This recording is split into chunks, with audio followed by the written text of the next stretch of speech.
All right. Welcome to another episode of the Limitless Mindset Podcast. I'm excited for today. I got a gentleman here that most of you guys probably all know. Dude, honestly, I feel like I was in the dark because you and I didn't really know each other for a long time until like a couple months ago. I'll share the story of how Steve and I connected, but this guy is, man, he's an OG in the business. He's killing it right now, absolutely dominating as I looked into this. So I'm excited. I think there's going to be a ton of value. I put a lot of great questions together that hopefully you guys get some value from today. So I got Steve Valentine on here. What's up, man? It's good to be here. Yeah. It's good to finally connect. I know. So this whole thing started, he shot me a DM on Instagram. I'm like, who the hell is this guy? And you guys know like our brokerage is like Limitless and he's all Limitless with his brand. And I'm like, what the hell is this? This is weird. Like, this is like, he likes classic cars. I like classic cars. I'm like, this is kind of weird. I don't know. And we were busy. We didn't get a chance to connect until Justin put together Killer Game, and Dylan obviously put together an awesome like Monopoly game for us, and we were able to get together and actually got to sit down and just chat and talk. I'm like, this guy's actually pretty badass. I like this guy. It was a good time. So here we are now. Here we are. You're putting on a cool speaking event tonight, which we're going to go attend to. So yeah, this guy's just got a ton of value, ton of experience. He's been in the business for a long time, and I'll let him talk about himself. But this is just one of those people, guys. If you're newer, you just shut up and listen and just take this in and just learn some cool things from somebody. So I'm excited, man. Thanks for coming today. No, thanks for having me. Yeah. So tell us about yourself. I'm gonna dive in. I got some fun questions, but why don't you give us a high level, quick overview of who the heck you are for those of us that don't know who you are, man. So high level, I've been in the real estate business, licensed 23 years in July. Started off with my parents on a team. That went sideways in 2008 when shit hit the fan. So I had 2 little kids and was married, and I'm like, I got to go do this on my own and figure it out. Mm-hmm. And at the time we had we had invested $1 million in cash and assets that we lost, and we were personally guaranteed $1 million in debt that we walked away with. So we never filed bankruptcy. We worked through it, paid everybody back, settled some debts. Which says something because not a lot of people did that at that time. It was painful, but it was 3 spreadsheets of debt, and we just kept knocking it out a little bit at a time. The blessing was going from the market crashing into the REO experience, right? So the foreclosures, we sold about 5,000 homes in that time for Fanny and Freddie. Gosh. And it was a lot of work, but we figured out the systems and we made it happen, and it was our way out of the hole. And then the traditional business, as the REO started to slide, it was starting to go into like, what do we do now? Like, what's the next evolution? And I think that's one of the things that I look at my career over the last 23 years. It's like every 5 years, there's a pivot. It's never been the same, right? Always looking to evolve or look at something different. And so 2015, we're like just finishing the last round of REOs as they were starting to cut brokers, and like, that's how it's going to end up. I'm like, fine. But at that time, my dad was diagnosed with terminal cancer. 63 years old. My dad had bought over 1,000 homes at trustee sale during the downturn for investors. For pennies on the dollar. For pennies on the dollar. He built some massive portfolios. So it was 9 months from the time my dad was diagnosed until he passed. And during that 9 months, I spent 2 days a week at his company breaking it down to figure out how this is going to end so that it wasn't a total disaster when he finally passed. So as I was there 2 days a week, I started to see things, and I started to see like where the next evolution was going to go. I watched what my dad did for investors, but what really changed everything for me going forward was the fact that my dad did all this work for all these people for pennies on the dollar, but he died owning nothing. I'm like, you were a genius. You made it 40 years in this business, but you own 0 real estate. Yeah. Like, how does that happen? You did it for everybody but yourself. Right. You did it for everybody but yourself. Right. And so, what that really did was it shifted my mindset into what's possible. What did he miss? Right. It's the one thing that I can tell you, like, he left me with knowledge and how to apply it. He didn't leave me with a bunch of money. Yeah. It was like, okay, this thing. So that really started in 2015. It changed everything in my career. It changed everything for what we do now. And it was, I need to first do this for myself, and I need to figure it out, which I needed to start investing in real estate. We'd already lost everything, so how do we build it back up? Yeah. And so, it started with the very first Zillow appointment where I walked in, and the house probably worth $150 at the time. And we're walking around, and it smells like smoke. It was grandma's house, his inheritance. He just came from North Carolina. And I was such a chicken on the way out the door. I'm like, well, it's probably worth 150, 60 if you do these things to it, and then the commission and 6 months to do it, and yada yada. I'm like, what if I just give you $100,000? I wouldn't even look at the guy on the way out the door. And he stopped and he looked at me, and I didn't know if he was going to punch me or whatever. And he said, give me 102.5 and I'm peace out. Yeah. So we signed the contract on the hood of the car. Yep. He left. And I'm standing there going, this is really cool, but I don't have any money or credit. Now what? Right? How do I sell this thing? What do I do with this? Yep. So I ended up having coffee with my mentor, who I've been having coffee and playing racquetball with for 10 years. And I asked him, I said, will you loan me $110,000 to buy this house at 10% interest? Right. He's like, well, let me drive by it. He's so funny because he has nothing else to do. So he'll drive by everything he does a loan on. Right. So he goes over there. He's like, yeah, I'll do it. It was the very first rental that we bought, and we refinanced that one after 12 months. We had no money into it because of the equity spread, and that house today is worth, it just appraised for $395,000. We just pulled another $100,000 cash out of it. It still cash flows. So the point to all that is, at some point in time in your career, the instant gratification of a commission versus the long-term wealth building process of, can I sacrifice some income now for later on, which is still income. Right. You got it at such a discount. Yeah. If you really think about that, you got it from a 150K deal to a 102.5 deal. Right. You just put $40,000 in your pocket. And here's the funnier thing is, like, getting now, a commission check. And even now, what I teach in my courses is, you can still pay yourself to buy something. Sure. Right. So, we started paying ourselves every time we bought some. So I still had incoming and I still had the asset. So what that led to was, the next iteration was, so my wife had done all of our accounting for Fanny and Freddie for all those years, making sure we got our money back on reimbursements. And she started hiring the contractors and doing like the design work. And she loved it. And she was like, she's living in a man's world, so there's no pissing contest. She loved the design aspect. So there's nothing better than having the contractor and the designer in one person. And that, now today she's renovated a little more than 800 homes to this time, and we're building, I think we've got 18 spec projects in the works. Nice. Because we're trying to shift from fix and flip to the building side of things. Development, And we've acquired more than 1,000 homes over the last 8 years. A lot of those we flipped. Right. We've kept 78 doors. So, our portfolio in 7 years went from one house to its estimated value right now is about 50 mil. That's awesome. That are all owned personally. Yeah. So, but it's really cool to go back and look that, and this is what I teach, is you can learn the investor side and always go back to the traditional. It's like riding a bike. Like, this is the easy part. But once you have the investment side, you now become a problem solver for people, because not everything in this business can be solved with a sale or a buyer. Absolutely not. So now everything that I do is about limitless real estate strategies, right? Because there's no limitation to what we can do. And that's, when I reached out to you, I sent you a picture of my tattoo, because it's our family motto. And what it came from was my dad. Everything was limited. I can't do this because, or I don't have the money because, rather than, how do I find a way to do it? Yeah, too many people keep themselves in a box. That's the problem. They have these things, and they're like, downside like real estate. I feel like you get your license. Oh, you have to do this and this, and they have these little boxes they put you in, and it's like, but how do you truly problem solve for people? How do you step outside the box, and then you can go play in the blue ocean? Right. So if here's your problem, here's the 10 different ways we can friggin' solve it. Sometimes going on the MLS is not going to solve that problem for you. No. And I learned that the hard way. I missed so many friggin' deals when I first started, because somebody taught me that stuff as a traditional agent. People were literally coming to me heading into foreclosure. And at that time, houses weren't going in 2 days like they do in our current market.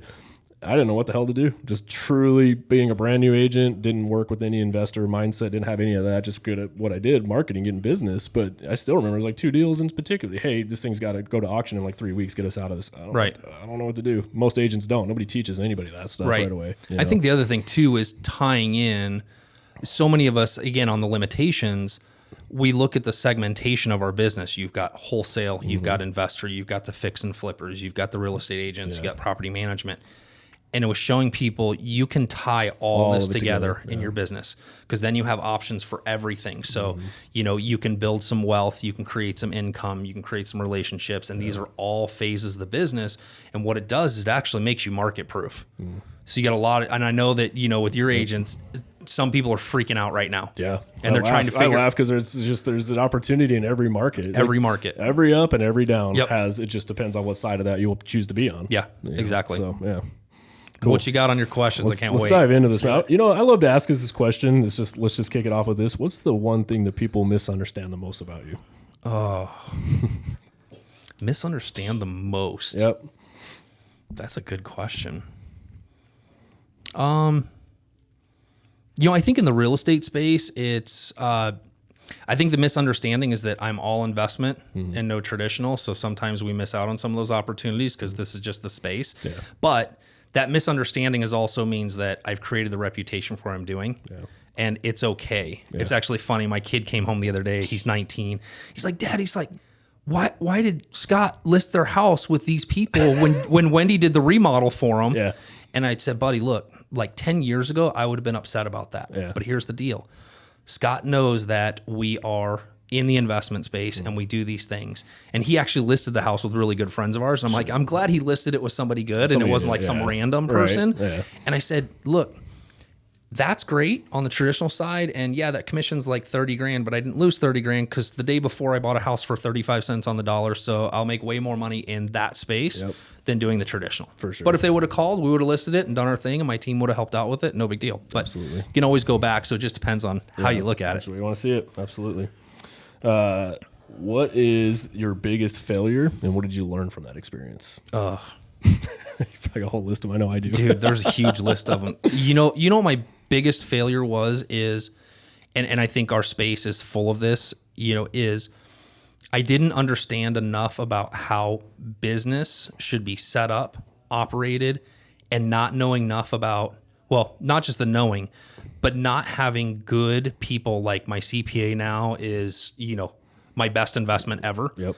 And not understanding all that structure. Because here's the learning piece. And I just went through this with one of my private coaching clients. I'm like, guys, I need to save you from yourselves. So just listen to me. And so when I set up everything with my mom and dad, I was dumping cash into the business. When we left, I was never on any of the corporation documents. So not only did I not get any of the carry forward losses for 10 years that my mom got, right, I paid taxes on the $1 million that I earned and paid back to people. And I got no write-off for it. There was no write-off for any of that bad debt because I wasn't attached to it. You just didn't know. I didn't know. Yeah. So, it's the biggest thing that I try to get people to understand is like, okay, you're a real estate agent, but are you really going to run a business and learn all the things you need to do? Because you're leaving a lot of money on the table and structure-wise is so important on setting things up. So that was probably the biggest lesson learned, like just on structure. Yeah. Like understanding structure. Yeah. That's probably one of the biggest ones for me too, is leverage and just having the right people in your freaking corner. I think the problem is with us entrepreneurs, we want to do everything. At least I know I do. I love to do everything. Now I don't. I freaking hate doing everything. Right, I hate doing anything. I hate doing anything. But there was a period of time where it's like I have to know everything, and then you get to the point sometimes too where you're young and naive, and you're like, I think I know her, and I have a hard time handing anything off because they're probably just not going to do it as good as me. Right. And now I'm like the opposite. I'm like, I really suck at this. Who can I go hire that's better at this than I am? Because I really suck and I don't want to do it anymore. Yeah, and the big thing, like, I mean, CPA wise, I hear people all the time, oh, this person charged me like $5,000 to do my taxes. I'm like, you've got the right mind.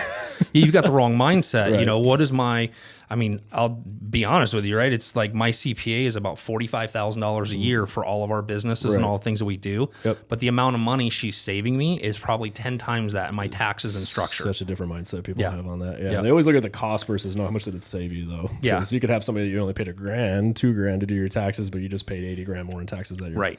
Did you really win? I don't know. Yeah, exactly. If you can go back and give your 18-year-old self one piece of advice, what would it be? Buy a piece of real estate every year. Yeah, I agree with that. I kind of told myself the same thing. I look at all these, and you were in the game longer than I have, but I wasn't in it yet when the market. I bought my first house in 2009, right when the market tanked out. And then when I got into it like 15, 16, I started selling houses for some of these investors. And I'm like, God, man, they paid $40,000, $50,000 for this house. I'm selling for $200,000, $300,000, $400,000 right now. And just, yeah, if you don't think I drive by houses or some I've gone back to, and I'm like, I could have. But here's the regret on that is you have to start somewhere. Yep. So, real estate agents, if they would get to the mindset, like while you're doing traditional business, Your real estate license is your biggest opportunity to create not only your own wealth, but generational wealth. Yeah. And so for me, this was about breaking the generational chain and going, my kids are going to be really set up and they're going to know about it. Yeah. So my kids are involved in everything. They see everything. They see the bank accounts. They see all the different things. So we're teaching them how to manage money and how to manage the flow and also understanding on what this is for their future, for their kids' future, if the cards are all played right. Right. And so, if an agent, I did this and I've got a post somewhere on it, but, I went back through and I'm like, okay, 99, I bought my first house, 2001, and I went through the prices of what the average price would be every 2 years. Yep. And you see where the law of average comes in. So even some of you right now, well, the prices are too high. Well, they're not. You got to start somewhere. So you might buy one high.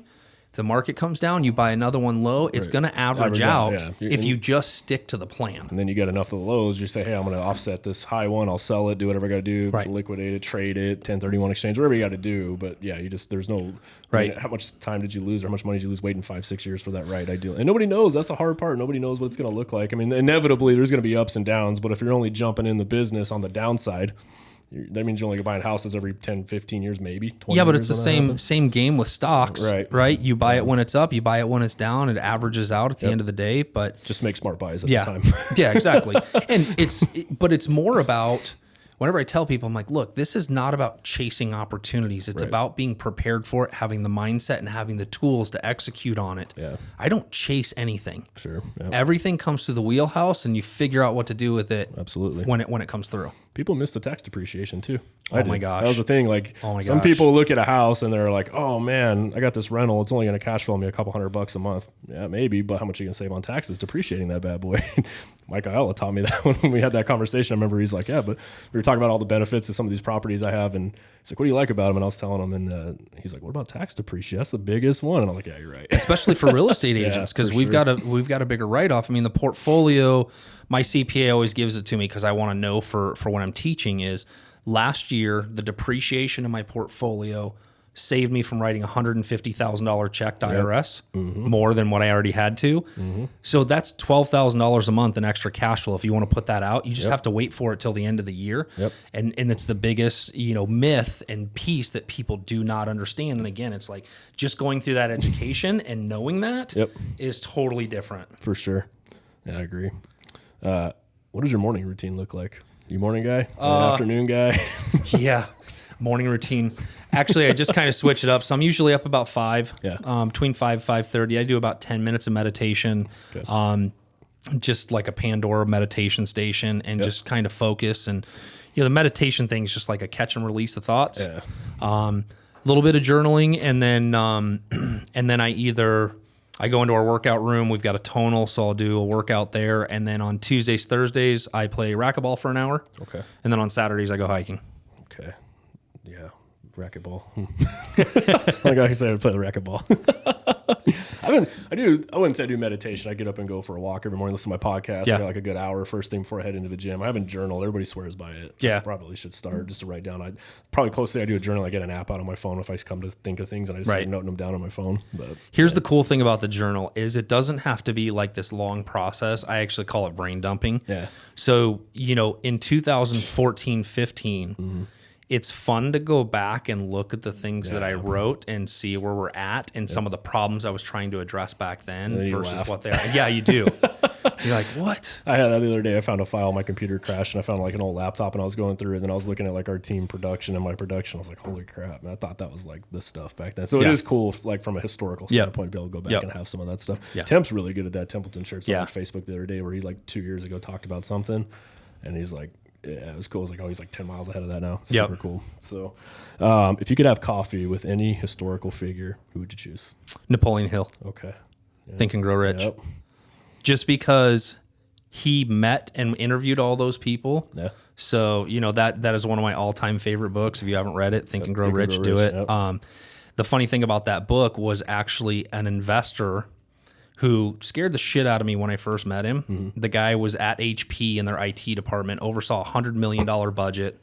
I was 20 years old when I met this guy, and he was from Britain, so he had this thick British accent. Yep. So he was like super staunch, and I'm like, in your face. yeah. And I'm like, I don't know cap rates. What is a cap rate? Right. But he bought like 20 houses from me, and then we started down the road, and if we would have done it, it would have been awesome. We started down the road to build a fund, like $5 million bucks in 2006. Yeah. And he like did all the stuff, SEC filings, like all the different things. Yep. And then the market crashed, so we couldn't raise enough capital, and then everything started to sink. Which would have been the perfect time. It would have been the perfect time. We were right there, right? If we had $5 million to invest, it would have been awesome. So you guys have been knocking but it out of the park. he was the one when we started down that road. He's like, you have to read this book, and we have to have a conversation about this, but you have to read this book first. Yeah. That's probably hands down one of my favorite ones as well too. Yeah, that guy's interviewed a ton of people. So, would you consider yourself an introvert or an extrovert? Oh, it depends on the places I am, right? So most of the time, I would say an extrovert. I like to be in the crowds, like I like to speak, and I like to, go out to places and do those things. So. But then there's nights I don't feel like doing anything, right? I'm like, just leave me alone. Yeah, I always joke about that too with myself because I love being around people. I love meeting people, but I also am very much content with put me by myself for like a week and alone, and I'm okay with that too. And I don't like being so I don't know if I can identify. I'm good with people. I just don't know if I need to be around people. Sometimes, yeah, no, it's I love being around people, and I'm always a class clown when I'm with people because I like to have fun. That's the goal in our office is like, if it's not fun and impactful, I don't want to do it. Yeah. Like, forget it. Like if this seller is going to be the person that's like, wants all these updates and all these things, like I'm probably not the right person for you. For sure. And then we have a case of confetti cannons always on hand in the office. You guys were shooting those things off a couple weeks back. Yep. So much fun.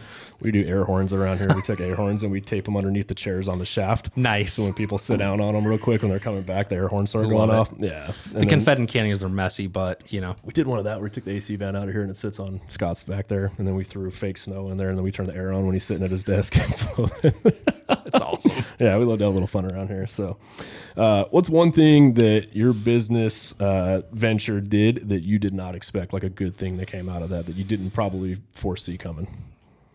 I had no idea expectation-wise that we would be able to grow the portfolio as fast as we did. That's friggin' mad. You said 78 houses? Yep. In 5 years? Yep. Yeah, that's ridiculous. And that doesn't include we've got 32 renovations in the process. Walk us through that. Was that through, I'm guessing a lot of that wasn't like your own private money. Is that through like a fund you guys did that? Or was that just, hey, I'm saving every freaking penny I got from my deals and buying those and leveraging them through mortgages or something? Like, what does that look like? Walk us through that. Yeah, so I'll walk you through it. So every agent has 5 people in their sphere that has more than $500,000 in liquid that would lend it out if they had the right conversation. Right. Okay. So one conversation turned into one gentleman that he's the millionaire next door, drives a 10-year-old car, has lived in the same house. I've known the guy forever. I asked him for one loan, he did it. And then I asked him for another one, he did it. And next thing you know, I have a $4 million line of credit with this guy at 8% right now. And he's driving like an 03 Accord. Yeah. Same thing with another guy. He was actually an investor inherited from my dad, and he did some flips with my dad, lost some money, didn't really want to do rentals anymore.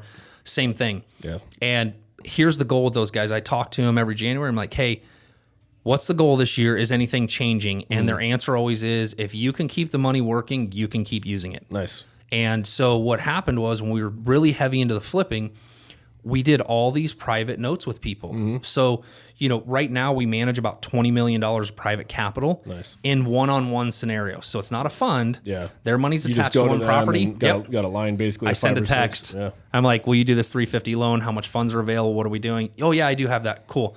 I'll have Erica send over the paperwork. They doing it at a hard money rate for the most part. Is it pretty fair? It's 8%. That's not bad. No. Yeah. But it's 8%. So you just keep it on that for 6 months until you could do it out and refi it or either flip it. Either we flip it, refinance it. But here's the cool thing: when you deal with private people and they start to build trust, they 100% financing the house and the repairs. For sure. Yeah, because they know they're going to get it back. They trust. So it's not like we've run out of funds. Right. So we've had to use like Capital Fund One and some of these other people where you got to put 10 or 20% down. Yep. We're liquid now and we can do that, but it makes it a little harder when you buy, because like in April, we bought more homes than most agents will sell in a year. So we bought $10 million worth of houses in April. But we had to put $2 million up in down payments. Right. Yeah. And we have to have the repairs on top of it. What they hit you guys at like 2% down or 20% down? But it's 15% on average. So it just depends on the deal. At 8%. That's not bad. No, it's not bad. So, the 8%, it is what it is. It's a cost of doing business. Right. And sometimes I have to Still breaks out cheaper if you're not having to pay all these lending fees and all that crap on there and stuff too. It's like, it's 8%, but you're still putting down your 15% like a normal mortgage. So, yeah. So how we built the portfolio was really interesting because I kept experimenting. And I'm like, there's got to be a way to do this. So the first one that I told you about, we refinanced it after a year. Okay. So there was 20. You keep his hard money or their private money on it for a year at 15%. It's rented. Well, so like 8%, the private money, he gave me 100%, right? It got rented. It was negative cash flow, $300 a month.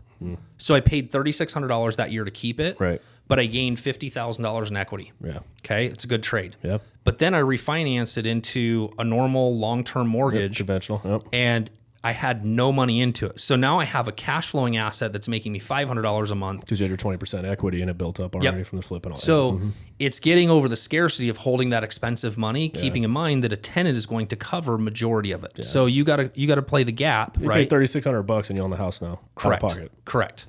So then what we started doing was figuring out that, hey, if we buy the house with a private lender and we record a second mortgage from our construction company on every closing, that second mortgage can be any payoff I want. And what happens is it's considered purchase money. So when we refinance now, so we're building equity when we do the remodel. Yeah. Then we go to refinance it. The first, the second are both purchase money, and we make the second for whatever we need to get to the next house. The 75% LTV, Yeah. and get all of our repair money back plus a little bit of equity, and then we're peace out and on to the next one. Yeah. So it was just about, the original goal was when we started flipping houses, we have to keep one a quarter. Okay. Yep. Okay, because what happens, we get so enthralled in flipping and the profits or losses, depending on which way, right? And we get so enthralled in it that we forget that if you make $50,000 on a flip, 20 of that's going back to Uncle Sam. Yeah. Okay. Yep. So, and you don't have a long-term asset. I mean, some of these houses that we bought in 15, we paid $100,000 for, they're worth $4. Right. Right. Yep. And if we would have sold them, we would have made 20 back then. So what did we lose by flipping it? Yeah. So it's just having the goal. If you're going to go down that road, like so many people want to be flippers. I'm like, you know what? You're better off if you would flip to keep as a rental, like stay out of the profit game for now. But there might be some, and or at least do a few, flip a couple, raise your capital, and but every fourth one you're doing, try to set it aside and hold it. Exactly. Yeah. That is exactly how we built it. And today is actually a little cooler because again, we keep finding other solutions. So we just refinanced. Here's the other big part about owning a portfolio. I'm not worried about cash flow right now. Right. I'm worried about the long term and what can I do with the liquidity. So we just went through and refinanced 25 homes. The last one closed today. Yeah. It was a pain in the ass, but we found a commercial lender that does it to the LLC. So they lend to the LLC, personal guarantee. It's not on my credit anywhere. Yeah. And we were able to pull up to 75% LTV cash out. And so we just pulled $2 million cash out of the portfolio that's tax-free. Yeah. The portfolio still cash flows, law of average over those 25. It still cash flows $10,000 a month. Right. But we just made $2 million this year, no taxes. That's now ready to go for what's next, right? Where do we put this to work? Is that like a portfolio loan they did for you guys on that? They didn't do a portfolio. Yeah, I have a buddy out in Utah that just did that. He sold like 3 of his properties, won a couple of duplexes, made pretty good money. Then he bought, I forget where he bought it at. It was like Arkansas or something like that. But he bought like 63 houses on one portfolio loan. Yeah, those are great. The only thing I don't like about the portfolio is it doesn't allow you to play chess with the portfolio. That makes sense. So if I want to sell one and 1031 it's stuck the in that balance portfolio. Goes into the portfolio loan. You can't take the equity. That makes sense. So it kind of locks you in. So you really have to be sure on that. What's the most important lesson you've learned over your career? To buy more real estate. Same thing. I mean, I'm learning that one myself. I know. It's just, I mean, we go back to all the houses. Even if you bought a retail listing in 2018, if you were sitting across from a seller and you're like, hey, I'd really like to buy this house without putting it on the market. You use your commissions as part of that. Payment, right? Closing costs, whatever you got to do. Yeah, all those things. And then actually, let me take that back. The biggest thing I've learned in my career is to ask better questions. Yeah. So what I mean by that is that when we go out to, and we call them strategy sessions now, we don't call them listing appointments. We do a strategy session with a buyer. We do a strategy session with a seller. The reason being is because we start asking better questions like, okay, so you called me because you want to sell the house. Tell me the whys and tell me what your further goal is. Because I'll talk more people out of selling their house and showing them how they can keep it, how they can get an equity line, how they can move to the next one, and what it's going to do for their future. And then the other questions too is like, I just bought a house this weekend from a guy, and he met with 6 investors, right? His 92-year-old grandmother lived there for 40 years, kind of a hoarder house, needs some updates. Yeah. So we're walking. It was cool too, because I did this call. I had never talked to him, and I did the call live on one of my coaching classes. And I'm like, guys, I've never talked to this. Like, watch this call. Could be great, could be bad. It could be it. So he's asking all the questions. Yeah. And so we get to the end of it, and I'm like, so where are your offers come in? I said, I think I can probably get you at about 365. The house is probably worth 450. It needs some work. It's not like a huge spread. It'll be a perfect rental. But I asked him one more question. I said, how are you going to grow grandma's $300,000 when all this is said and done? Where are you putting it? Right. And he says, I really don't know, and nobody's ever asked. I said, well, we have a deed of trust program where, grandma's money can come into our company at 8% interest. It's going to create $16,000, $18,000 annual income to help offset her assisted living costs. He's like, that's really interesting. So on Saturday, we sat down and met. And so full circle, because I asked these questions. Gives you a competitive advantage too, because now maybe you're not the highest, but you're going to put his money to work for him. Right. Yeah. And so at the end of the day, what we ended up doing, I said, let's make this simple. Grandma still owes $50,000 on this. Let's wrap the equity and the mortgage into this. We don't have to move the investment. It's still stuck to the house. So now all that's done, and we wrapped it all up into that, and the $50,000 mortgage didn't have to be paid off. She got $100,000 down. She can go do her thing. And now I have that property. I didn't have to go get new financing from anybody else. I just kept the money in the deal. And so now we'll go through, we'll do a little renovation on it. We'll get a tenant in it, and then we'll go and refinance with our commercial. And then that money will get paid off, and they'll bring it back in. So we always keep the money working for them. So just ask better questions. Yeah, well, it's true. What the heck's he going to do with it? He might have had it spent already. Maybe, I don't know. Maybe. But you probably talked him into spending it a better way. Right. It was actually beneficial. So in your opinion, what's the most important personality trait or strength someone would need to work in this industry to be successful at our job? You have to be like Gumby. Yeah. You got to be nimble. You got to be willing to pivot, shift. And always be learning. Yeah, that's the biggest. That's what I was going to say. You have to be, that was going to be like my answer when I think about that stuff, or people have asked me that before. A lot of agents interview, with their brokerage. You have to be willing to learn. Like my thought, I even look back, 'cause I've only been doing this like 7 years and I've done well, but I laugh at like, here's what my thought process was on day one and here's where it is today. 180 degrees. I almost didn't like who I was when I first started. I'm like, F those guys, F those investors. They don't. And here I am. I'm like, oh yeah, no, I'm way more skilled. Yeah, and so the big thing about that with now is like you look at 10 years ago or 15 years ago, we didn't have all this knowledge at our fingertips. And I think it's just super important. When you see agents come in, the one thing again, you go from Limitless and you go to the investor mindset. The investor mindset, if you're not investing in yourself first, coaches, training, masterminds, putting yourself in the rooms with people, you will never have that evolution that you truly want to have. One of the biggest things that changed my life was I met Chris Harder at Lewis Howe's event in Columbus, Ohio. I never forget. I walked out and I listened to Lewis's book. I walked out, I told my wife I was going to Columbus, Ohio. And she's like, what the fuck? She's like, what's in Columbus? There? I'm like, I don't know. There's this thing. It's like an influencer event. I don't know what it is. Yeah, but I want to check it out. But I'm going to go check it out. And this was right around the time that my dad had passed. Yeah. And so I went with the goal that I'm going to buy somebody lunch or a drink. Whenever I sat down, I was going to meet different people. Yep, just network.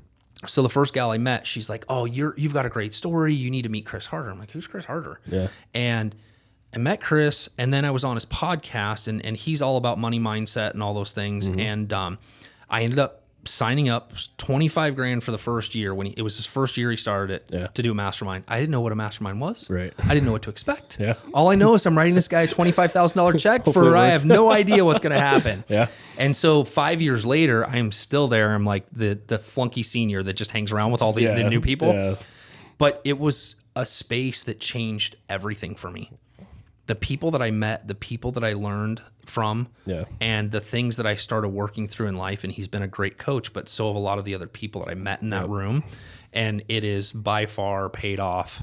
That's the thing is, I'm glad you brought that up because you're like 25 grand. Some people probably just heard that like, whoa, 25 grand. And I probably would have been that guy 7 years ago. It's like, whoa, and I'm not downplaying, that's not a lot of money, but how much more money have you made because of that 25 grand? Like probably $1 million. Yeah. At least. Yeah. So think about the ROI on that, guys. Like that's the thing. And it's funny because you get a lot of people today, like newer agents, telling the same thing. Like, just go hire a coach. Like, if there's one thing you want to do to fast track yourself, just go friggin' hire a coach. And most of these programs are pretty affordable. You know, you get into them, and new agents like, oh, I'm not going to spend that on myself. And the first thing that goes to my head is like, you don't believe in yourself. That's it. Right. Like, you just don't see the value in yourself. And people spend 80, 90 grand on college degrees all friggin' day for 4 years. And I look back and I'm like, man, if I would have took that same 80, 90, $100,000 I spent on college and just went to one guy that is just killing it, like what I want to learn, I'll give you $100,000. Number one, I guarantee he'd listen to me. He'd be like, okay, what do you want to know? I'll teach you everything. How much faster would I get to where I want to go? It wouldn't take me 4 years probably. I mean, it may have in some ways, but I mean, you were literally, I feel like college degrees are kind of like watered down a little bit. I remember with college, I went to school. I don't even think I really used a whole. I mean, I'm not going to say I didn't take anything away from it. I got some information out of it, but realistically, out of those whole 4 years, there's probably like 4 classes that are like, oh yeah, that made a big difference. Yeah, we could do a whole podcast on education. Yeah, but I look at, I'm like, same thing. Like I had a mentor I paid when I was in the e-com space and stuff like that, and he calls me. I chased this guy for like a year. I'm like, dude, teach me. He ignored me. And one day I get a call. He's like 15 G's. I was like, okay, sounds good. My wife's like, what do you mean? I'm like, no, just trust me, it'll work. Yep. That guy made me a couple mil from that 15 grand. Had I not just paid that guy, and he's like, because in some ways through that coaching, you're not paying for the knowledge. Almost in some ways, you're paying for avoiding mistakes. That's the thing for me. It took me like to where I'm at right now. I've acquired a lot of knowledge, but man, I would say it's like 80% mistakes, 20% the right things. Let me just have you jump over that 80%. I'll teach you the 20 that's going to get you there a whole lot faster. It goes back to like the CPA thing. Yeah. Right. So nobody understands that stuff. It drives me crazy. But I think it's also in our space is I think sometimes it requires multiple coaches, right? Oh, for sure. And multiple investments. But again, you're talking about fast tracking. Yeah. So, one of my students this year, my group coaching that I do every Tuesday, it's $1,000. One of my students, he's literally made $70,000 in 6 months. Yep. For a $1K investment every month. Because some of the deals, he's like, I don't know what to do with the seller. I'm like, well, put the seller on a Zoom call with me and I'll negotiate the deal and then you'll get paid. I'll close it for you. There was 2 deals he got paid 25 grand each on in 7 days. Yeah. And he's like, my ROI is stupid, right? Stupid good. And at some point in time, he won't need me, but the knowledge is there for the rest of his life. Yep. Right. And that is just one of those things that, again, if you can fast track it. And you're not going to pick that up in a book. You got a stuck seller here. Let me open this book. No, like you just had live coaching where you close the deal for him and showed him how it's done. Gave him confidence behind that. Yeah. Yeah. That's crazy. Who's been your most important professional mentor? We were just talking about that. So let's who is it? Who, if you had, I think Chris already mentioned, but is there anybody else that stands out? Well, I mean, my dad was really, my mentor, even though we had a falling out, that 9 months was really healing our relationship. But, for sure. My dad always left an open door for me. So, when I left the house or got out of high school, I'm like, I don't want to do college. And I loved working on cars in high school. I built some trucks. It was one of my passions. Same. I didn't know it was going to suck when you had to do it for a living. Right. It's a whole different ball game when you got to actually do it. Right. But I remember working for a fleet company and one night somebody broke in, wiped out my entire mechanic's toolbox, right? It was like 50 grand worth of tools. And I got an insurance check for 50 G's. I was 20 years old. And I called my dad. I'm like, I kind of have a lifeline. Can I try the real estate thing? And my dad always left the door. He was like, you can try it, but there's no silver spoon here. Yeah. Right. And my dad, I mean, he made me sit at the end of his desk for the first 2 years. I went on every appointment with him. I listened to him talk on the phone, and I was paid $500 a week. I never got a commission for the first 2 years. Yep. It was just straight up. I got a gas allowance and some other things because he didn't want me to experience the commission check and the roller coaster. It probably ruined somebody that young right away. Yeah. I got a really young guy with me who's killing it right now. Luckily, he's pretty smart with it, but I could catch him every once in a while. You can see where he's thinking just solely about the money side of it. And I'm like, dude, you're friggin' young and you got no kids, you got nothing. trust me, think bigger. Yeah. Don't think about just that. Think bigger, because you're miles ahead of anybody right now. Yeah, it's tough when you get that young. You start running into that kind of money. Yeah. So my dad and Chris Harder have probably been some of my biggest mentors. And then, they talk about rich dad, poor dad. So not that my dad was poor, but I think his mindset was kind of in that space. Yeah. And so my other mentor, John, who was a C-suite executive at APS, play racquetball with him for 10 years. He's 80 years old this year. He still plays with me for an hour twice a week. Those coffees that we've had over the 10 years. Now, crazy thing is he started at APS when APS sold gas, and he started in a gas trench. Oh, wow. And retired as a C-suite executive. Yeah. And he taught me a lot about money, right? Money mindset, different things, what I should be doing, not be doing.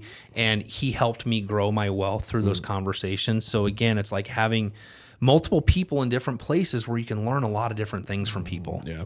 Yeah. There's I look at certain people that kind of coach me in some ways, and they're all great at something. Yeah, I agree with you there. If you try to limit it to like just one person, you're kind of short-sighted. I mean, that's the thing. Like, you need like a life coach in general. You're not going to go with somebody who's like just killer, just make it just money. You know what I mean? So, that's the cool thing about coaching, though. You can go get whoever the heck, especially today's day and age. You can find anybody on social media, verify they're good, right? And you can have 3-4 people really dial in your freaking life for you in different areas. Yeah, and the other person that's really responsible for like.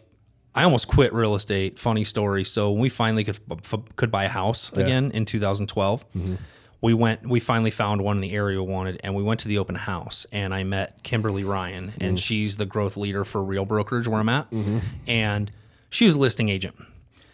So we talked, she met my family. That deal was like, it was so crazy all that happened, and we ended up closing on it. And then a year later, we started the remodel process, and I took my focus off of what I should be doing. And I'm like, oh, we don't have any money. Oh crap, I need to go back to work. So I called Kim, and at the time she was the broker for Corinne Wynn. I said, Kim, are you coaching? And would you be willing to coach me? The coaching that I went through with her for 2 to 3 years, and she's still a very, very close friend of mine, was insane, because I told her, I'm like, I'm out. I don't want to do real estate anymore. She's like, no, your mindset's just in the wrong place. And so she really pulled me out, and I have this sheet that she did, and it's called a red shirt, where you kind of go through, if you were doing this now and you could hire it out, what would you be doing? And it got all the way down, and at the bottom of it, this was 5 years ago, the only words on the sheet left were wealth builder. And now that's what I do for people. Right? Help them build wealth. Doing what you love. I love it. Highest producing revenue generator in your business right now for you? My wife. Okay. Some people say it's the opposite. They spend the most money. Dude, I make a joke every time when I'm like selling something off market. I'm like, hurry up and buy this before my wife spends my life savings. No, but you know what? Here's the thing is like the highest generator is really, it's the real estate we hold. Right? Because that's the one that's paying me back the most. And it's always interesting when you talk to different people that are building teams and brokerages. I'm like, that's great, but none of my houses talk back to me. They're going to be here until I get rid of them. And, it was just a different focus. For sure.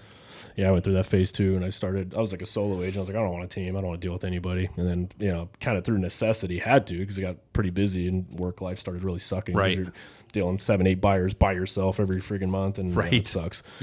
Started a team, and then same thing. It's like, oh, this is a lot of work, and then scale. You just learn your lessons. And then after a while, like at this phase of my career, I'm like, okay, I got to start figuring out how to work smarter, not harder. Because what am I going to do? Grind for the next 20 years selling just houses traditionally and not having other avenues? Right. And then you start hanging around with other people in the business, and you're like, oh, these guys got it friggin' made. Like, they were smart. They took all their funds and they invested and they diversified and went into all these things, and they legitimately have a business. Because I don't think as a traditional real estate agent, and I don't care who argues with me about this, you don't have a business. You just don't. I mean, you're a service provider. Correct. You do.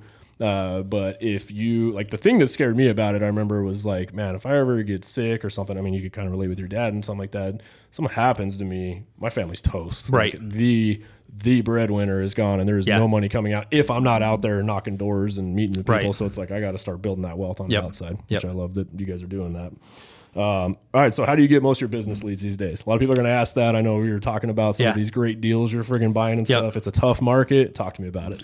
So, I always tell people I'm the worst CRM person ever. Okay. Systematized My out there. database is a mess. Yeah. But you know, I actually just did this reel the other day. My question to anybody out there is, do you want your reach to be wide or deep? Yeah. So my relationships run deep with my clients Yeah. and my friends and the people that repeat and referral. But most importantly, I built the reputation as a problem solver.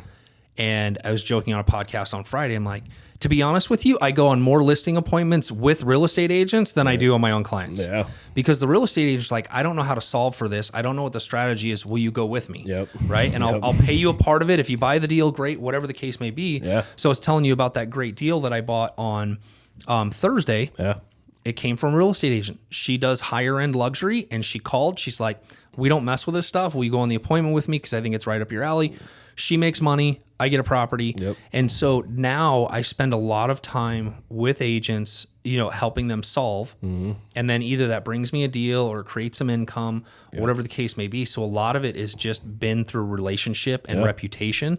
And our industry forgets that if we go into this with a win-win mindset and everybody wins, everybody makes money, we can all do a lot better. 100%. Yeah. That's the one thing that drives me crazy about this business. Like that Selling Sunset show, everybody watches that stuff. And you call these other agents on the other end of a deal and you immediately get like attitude or something like that. It's like, we both want the same. We both want to win. We both want to, how can we work together on this? And some of the best relationships I have, I've got agents that are in my market, obviously East Valley out here, and I do a lot of business with them. We call and we pick up. We've done tons of deals together. Yeah. We respect each other.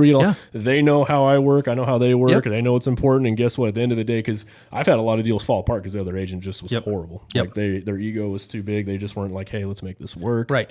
And I don't know. It's one thing about this business. It's just the hardest thing for people to get over is just, hey, we're all in it together. Let's make this happen. Let's negotiate together and win. It doesn't have to be a win-lose. It can be a win-win in every situation. And it can also be, hey, we can agree to disagree, and it's not the right deal. Cool, but let's at least have the conversation. It doesn't have to be a pissing contest. For sure. And it's just annoying. Like I got this email from this agent this weekend, and I'm like, house been on the market 24 days. It's been canceled twice. Yeah. I sent him an email like, hey, my clients want to be around this price. You know, what do you think we can do? And then he comes back. I'm like, you've been canceled twice. And he's like, well, you know, speaking from lots of experience, I don't think this is the right house for your clients. And maybe they should be doing this. And if you guys want to submit another offer, go ahead. I'm like, yeah. Deep breath. I'm like, do you guys want to sell or not? I'm like, and then I email back. I'm like, well, speaking from lots of experience, I did say my wife is a general contractor. We know what the cost is going to be. And does your seller have a number? Right. Like, just give me a number. What is, yeah. And then I can either say yay or nay and move on. And, you know, the guy still has 2% co-broke, waive all contingencies and I'm like, dude, you're like 45 days behind. Yeah. And I feel bad for a seller. Right. At the end of the day. Yeah. And you wonder if the seller knows that that's how they're negotiating on their behalf sometimes. For sure. So you said you're not a systems guy. What systems and processes do you have in place? No, it's not that I'm not a systems guy. It's just that, you know, we don't drip on people. Yeah. We do two things really well. Yeah. We throw this huge VIP party every year. And, you know, it's pretty much the same list it gets added to, right? So we keep that updated. Yeah. You know, I do a lot of social, which a lot of people follow. Yeah. So, you know, I do more of it there. I could probably do better on the drips and things like that. And that VIP party is, I think we had 300 people at our house this year, and it's amazing. And you said you're on a couple acres, right? Half acre. I was gonna say that's a lot of people on a half acre. Yeah, I was gonna say I'm on like an acre, and I think we had a last party we had at my house was like 60 or 70. I felt like a lot of people there. Yeah, we've got 300 on a half acre. We have a huge yard and a huge renovation that my wife did. That's awesome, but it's more open house, and we've got valet out there, so they move the cars and all that other stuff. So, but that's pretty bananas every year. And then we also do a huge investor dinner every year for all the people that invest with us. That's legit. And we do an appreciation dinner for them, which is really cool. Heck yeah, nice. What's one question you wish I'd asked you that I didn't ask you today? How many cars do I own? How many? Okay, that's so. Last question actually is your favorite car, but let's dive into that. How many cars do you own right now? The better thing is how I got the cars. Okay, let's hear it. Tell me some stories. So I got good stories. All right. Except for our daily drivers, every car that we own has come through a real estate transaction. Okay. Always be prepared for opportunity. Yep. So I just got a golf cart thrown in a deal this week. 55 from a freaking probate sale. Yeah. So the best deal was And again, guys, this is like, I'm not saying to manipulate things. I'm just saying there's ways to document stuff that you can move through from one place to the next. So a house that I bought, you know, it was you and I's dream garage. You go back there. The guy's a Honda mechanic. Okay. And his email address is Chevelle Dude. You go in the garage. There's a 1200 horsepower blown black 71 SS Chevelle. Oh man, okay. There's a 65 Chevelle that is like 800 horsepower dynoed. And then there's this yellow 71 SS Chevelle with a 502 big block on it. Yeah. I think I've seen that in some videos on social media before. So I'm like, he's relocating out of town. I'm like, where are you going? Like, what's going on with the cars? And I'm like, I'll give you $100,000 for all 3 cars. Yeah. I'm like, that's not going to happen. Right. And, so we had paid $740 for the house. The car appraised at $80,000, and he let me buy it from him for $40,000. So I raised the price on the house $780. Yep. Threw the car in there for $1, and then we flipped. Sale. Yep. And then we flipped the house. Yeah. Well, the house made a little less than what it should have Right. because we raised the price to cover the car, but it shows that I paid $1 for the car. Sure. And so now the car sits in my garage and we own the asset free and clear. Yep. It's a great car, super fun. Yeah. So that was probably one of the best ones. And then my favorite car, it's not done yet, is that 72 Blazer that is like so sick. I've been watching the photo updates of that thing. I just walked in the door and he was calling for a couple of things. He's like, we're pushing. So it'll be done on the 26th of June. Yeah. And it was my dream, right? So the crazy thing about that car, again, if you guys learn how business operates and taxes. Yeah. So that truck was next door to one of my rental properties. I knocked on the guy's door for 2 weeks. I'm like, dude, you want to sell this? He's like, make me an offer. The last guy didn't. And I'm like, $15,000. He's like, okay. Dude, it like ran. 1,500. It ran. I drove it home that day, and then I towed it up to Munns Park because I'm like, I don't want to drive this thing all the way up there. Right. And I made it an advertisement in Munns Park. So that's my showing vehicle in Munns Park. So it shows up in all my pictures. It shows up on my social. Yeah. And so what we did with it, because it was worked in there, I went through it with my CPA and I'm like, I'm going to build this for this. Yep. And it was 100%, it was an expense to the business, but it's 100% write off to build my dream truck. Yep, marketing. Because that's where it'll be. Yeah. And, you know, it was one of those things that I always wanted to do. I had one when I was in high school. Yeah. It was stolen the first day of my senior year after I built it. Yeah. And it so was hard to get these days in good shape. Yeah, it was pearl white, and it had a killer sound system in it, and all those fun things. And there was a piece of shit Oldsmobile parked in my parking space when I came out. And I called my dad, and I'm like, "This is not funny." He's like, "I didn't do anything." Yeah. So never saw it again. So when this one came up, I'm like, it's been an awesome experience building it. Yeah. Because I found the right person that specializes in them, and he has been like clockwork, and it's been awesome. Yeah. No, his friggin' builds look like crazy. You showed me his Instagram page. I was like, holy crap. That's such detail. I think he just built one for like Travis Barker too, or something like that. He did. That's so legit. Yeah. And the one that he has the highest selling Blazer ever at Barrett was $440,000 this year. For a Blazer. For a Blazer. That's so The thing was awesome because he did the Hot Rod chassis. It was the first time that Hot Rod had came out with a chassis for those.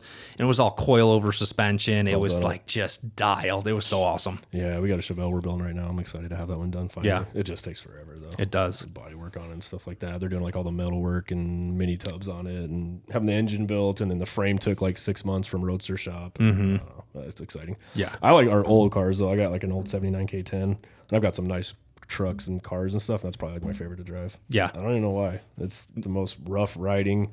I like clinch when I run over train tracks and that thing. So I think my head's going to like fly through the friggin' roof because it rides like a pogo stick. Yep. Because the 79 K10 with the big block in it. But it's so fun. I just love that truck. The newest addition is the monster truck. Yeah, that thing's friggin' huge. I saw getting that thing emissions done out like a few weeks back. Yeah, it's pretty funny. I was like, what do you got on 40, 52s on that thing? It's or 56s. Oh my God. So the scary thing was, watching the emissions test. But the funny thing is that truck actually has a little bit of sentimental value. So how did that thing even pass emissions? Is it legit? Like you got emissions on that thing? It failed at idle. That was it.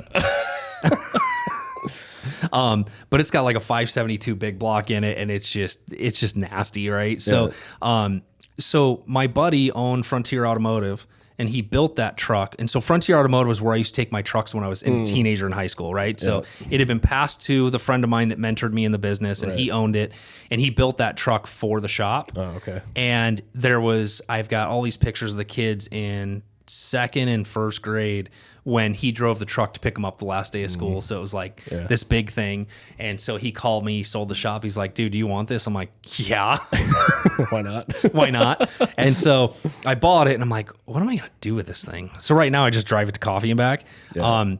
But the attention in it is fun. Oh, for sure. But we're going to redo some stuff on it and do it for kids' charities, to show up at different kids' events, PCH, different things like that. Because kids, they're always in awe. It's always funny to watch the kids that are in the car with the phones like, oh my God. Oh, yeah. Yeah, so it's fun. My wife is super pissed at me, though. She doesn't like it? She came home from her appointment. It was parked in the driveway. She's like, what's that? Are you serious? You didn't even ask. I'm like, well... The two work wives said it was okay, so we're good, because my CFO is her best friend. And so I'm like, she said it was okay, so I bought it. Yeah. I had that happen on, what was it? I had like my old, so I went through a phase where like in high school it was like mini trucks and stuff, like the airbags and the Mazda V2200s and the body dropped. I thought that was the coolest thing until like you blow an airbag and you're on like the side of the road and you can't go anywhere. I think, I hated that. Like air compressor go out and you're like, crap, like you're just stuck. You're literally like an anchor in the street at that point. So then I went through this phase where it's like, I'm going to do nothing but lifted trucks. And I had that forever. And then my last truck, I think, was like my 18 Super Duty Platinum, had a 16, not as big as yours, 16-inch lift on like 40s and clean truck, super nice, done up, king coilovers, triple bypass. I got so freaking tired of jumping into that truck. This is where I got old, dude. Like, I have a Denali HD, super comfort, bone stock wheels, no lift, no exhaust. And I used to have the biggest lifted truck, loudest exhaust, like loudest stereo system. I remember I had a Blazer that had like 215s in it. Yep. I used to be all about the noise, everything, tire, like everything. And then like my last truck, I'd get out of it, and every once in a while I'd just get out of it wrong and throw my back out because I'm freaking getting old now. And I'm like, screw this. No, I just like quiet pickup trucks. Yeah, I mean it's fun to go out, and we've got that yellow 71, and then we've got another 70 Chevelle that's being frame off right now. That we did an LS6 conversion on it and all that fun stuff. So it'll actually be a daily driver, right? We did all the upgraded suspension on it and all those things because we wanted that one to be able to jump in the car and drive to Vegas if we wanted to, right? But I mean, I love the newer cars, right? I'm not into like the supercars and things like that. They're cool. We talked about it that night, right? That Lambo, man, I had this. Tons of eyeballs. Let me tell you, that thing was the most uncomfortable damn thing, especially tall. I'm 6'5", so I get in that thing, and I remember we go down the 101, and I wear my hat, and I kid you not, I'd hit a bump in the road, my head's touching the roof. And I remember when we were test driving one, it was the Spider, which is the convertible one, and the top has to go behind the seat.